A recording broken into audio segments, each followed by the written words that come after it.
গতকালকে বোধহয় আমাদের এক ছেলে একটা ভিডিও দেখলাম, দেখে আমার ইচ্ছে করতেছে সব ছেড়ে দূরে কোথাও চলে যায়। এক ভদ্রলোক, উনি হয়তো সচিব বা এই ধরনের কিছু একটা হবেন, উনি শিক্ষকদেরকে বলতেছেন, প্রধান শিক্ষক, আমি জানি না কতটুকুন শুদ্ধ কতটুকুন অশুদ্ধ, আল্লাহ পাক ভালো জানেন, জাস্ট আমি এমনিতে একটা এক্সাম্পল স্বরূপ আপনাদেরকে বলতেছি। প্রধান শিক্ষক সিনায় হাত দিয়ে বলতে পারতেছেন আমি দুর্নীতি মুক্ত। দুর্নীতি মুক্ত হওয়া কি অনেক কঠিন কাজ? মানে উনি বলতে চাচ্ছেন সহকারী শিক্ষক সে দুর্নীতি মুক্ত, কারণ উনি সুযোগ পান নাই। উনি কি সুযোগ পান নাই? সুযোগ পাইলে আমিও কাজ করে দিতাম। আমরা জাতি হিসেবে বাচ্চার দুধে মিশ্রণ সহ আপনি কোন একটা রেস্টুরেন্টে যান, মানুষের বেগাইরতিরও একটা সীমা থাকে। কিসের বলছি? বেগাইরতির, বেহায়া হওয়ার একটা সীমা থাকে। মানুষ এত বেহায়া হয়, আপনি টাকা নিচ্ছেন না। একটা বাংলাদেশের রেস্টুরেন্ট গুলাতে যেই পরিমাণ টাকা নেয়, আমেরিকান রেস্টুরেন্টও সেই পরিমাণ টাকা নেওয়া হয় না।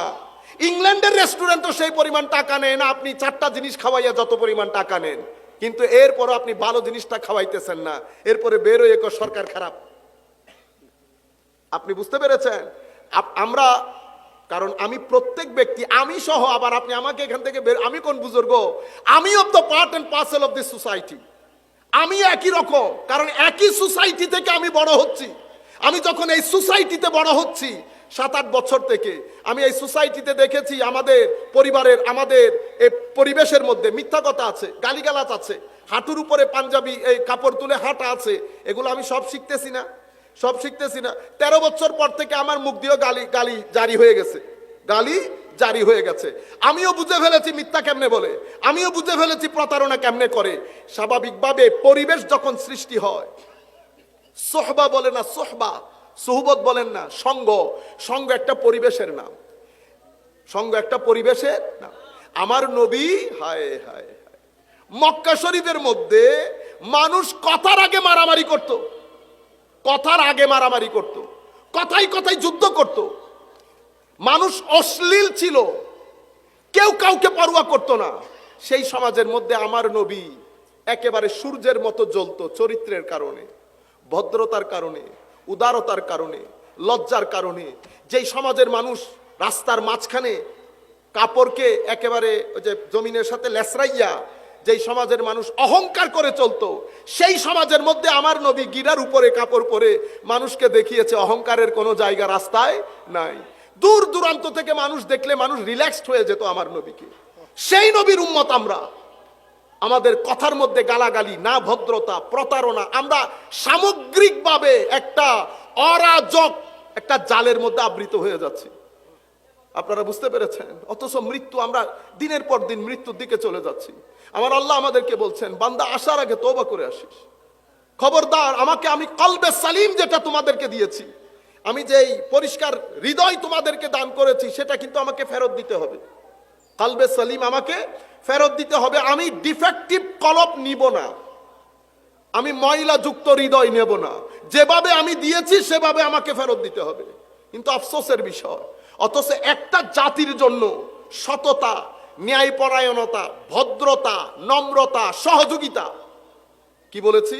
একটা জাতির জন্য সততা, সত্যবাদিতা, ন্যায়পরায়ণতা, ভদ্রতা, উদারতা, সহযোগিতা, সহনশীলতা একটা জাতির জন্য ফরজে আইন। কেন? কারণ আমি আপনাকে কবরের আযাবের জন্য বলছি না, আমি আপনাকে দুনিয়ার শান্তির জন্য বলছি।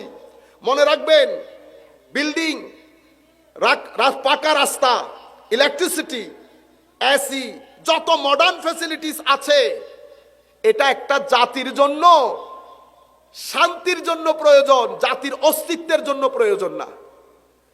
জাতির অস্তিত্বের জন্য, সভ্যতার জন্য প্রয়োজন সেই জাতি কতটুকুন শিক্ষিত এবং কতটুকুন সহনশীল এবং সৎ। এগুলা হচ্ছে জাতির আসল পরিচয়। ধর্মের কাজ কি? আপনি মনে করছেন ও মৌলভী, কি বললেন মৌলভী? জাতিকে সভ্য করার জন্য ঢাকা বিশ্ববিদ্যালয় যতটুকুন অবদান রাখে, তার চেয়ে কোটি গুণ বেশি অবদান মসজিদের মিম্বার এবং খানেকার এবং মাদ্রাসা। আপনারা বুঝতে পেরেছেন? মসজিদের মিম্বর, খানেকা এবং মাদ্রাসা একটা জাতির সভ্যতার জন্য। সত্যবাদিতা, উদারতা, সহনশীলতা, ন্যায়পরায়ণতা, এটা আপনাকে ঢাকা বিশ্ববিদ্যালয় শিখাবে না, এটা আপনাকে কোনো কলেজ বিশ্ববিদ্যালয় শিখাবে না, এটা ম্যাথের বিষয় না, কেমিস্ট্রির বিষয় না, ফিলোসফির বিষয় না, এটা কোনো সাবজেক্টের, সেকুলার সাবজেক্টের বিষয় না, এটা ধর্মের বিষয়। আমার নবীর কাছে আসলে বলবে বেটা সত্যবাদী হইতে হবে। আমার নবী বলছেন 4 খাসলত যার ভিতরে আছে সে নিরেট মুনাফেক। মুনাফেকান খালেসা কে? যে ব্যক্তি কথা বললে মিথ্যা বলে, ওয়াদা করলে ভঙ্গ করে। আমরা সবাই কেউ ডান বাম না দেখি, সবাই নিজের দিকে নিজে তাকায় আমাদের কাছে এই গুণ আছে কিনা। আমাদের যিনি মুনিব, আমাদের যিনি মাওলা, আমাদের যিনি আকা, আমাদের যিনি মাহবুব, আমাদের যিনি অভিভাবক, উনি বলছেন এই 4টা জিনিস যার ভিতরে আছে বেটা, আপনারা আমার নবীর ওই কথাগুলো হৃদয়ের কান দিয়ে শোনার চেষ্টা করেন। মনে করেন সবাই আমার নবীর মজলিসে বসা, আমার নবী আমাদেরকে এই হাদিসটা শোনাচ্ছেন। বেটা 4টা বিষয় যার ভিতরে আছে, কানা মুনাফিকান খালেসা, বসায় নিরেট মুনাফিক। কি? কথা বললে মিথ্যা বলে, ওয়াদা করলে ভঙ্গ করে, ঝগড়া হলে অশ্রাব্য ভাষায় গালিগালাজ করে, রাস্তায় বের হনো যায় না গালিগালাজের কারণে।